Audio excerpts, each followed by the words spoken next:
Hello, my dear students. How are you? I hope all are you good. Welcome back to another class. Today, let we start English chapter number 13, Realization to Life. Meena is a good friend of mine. She's an LIC officer, earning a good salary, but there was something strange about her. She was forever unhappy.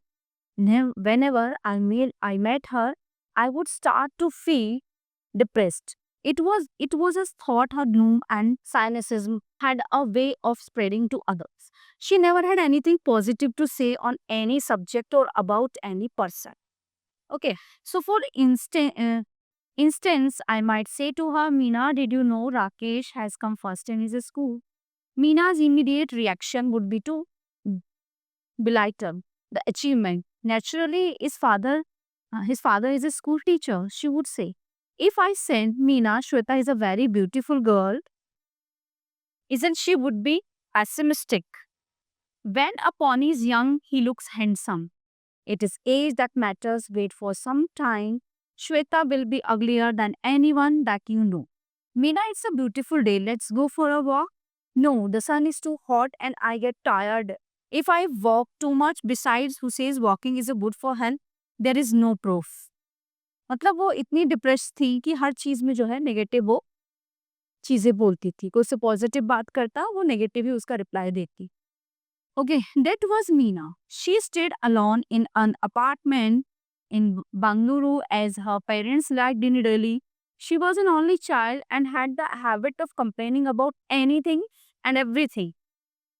Naturally, she wasn't very pleasant company and nobody wanted to visit her. Then one day Meena was transferred to Mumbai and soon we all forward about her.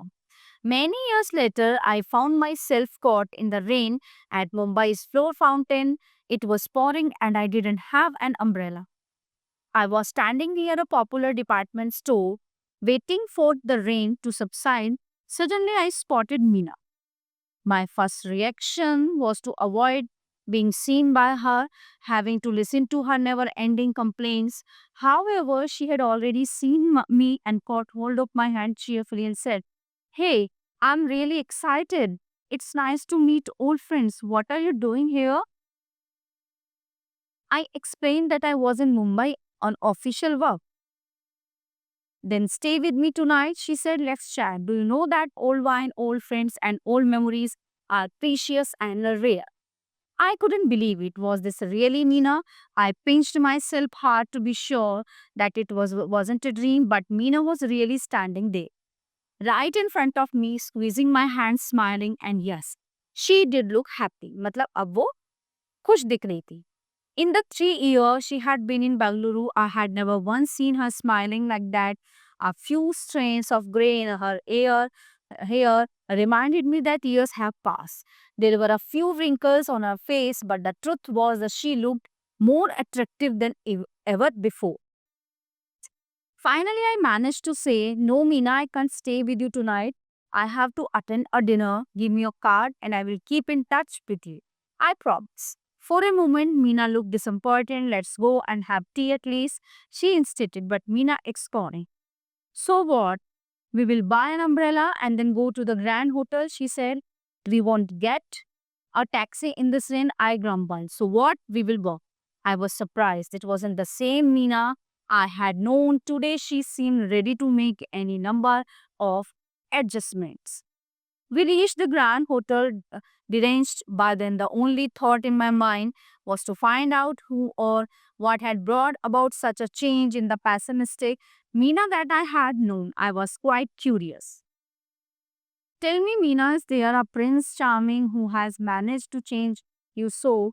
Meena was surprised by my question. No, there isn't anyone like that, she said. She smiled and then said, A beggar changed my life. I was absolutely dumbfounded and she could see it. Yes, a beggar, she repeated, as if to reassure me. He was old and used to stay in front of my house with his 5-year-old granddaughter. I used to give my leftovers to this beggar every day. I never spoke to him, nor did he speak to me. One monsoon day, I looked out of my bedroom window and started cursing the rain. I don't know why I did that because I wasn't even getting wet.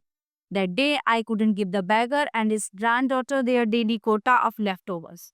They were hungry, I'm sure. However, what I saw from my window surprised me. The beggar, the young girl were playing on the road because there was no traffic.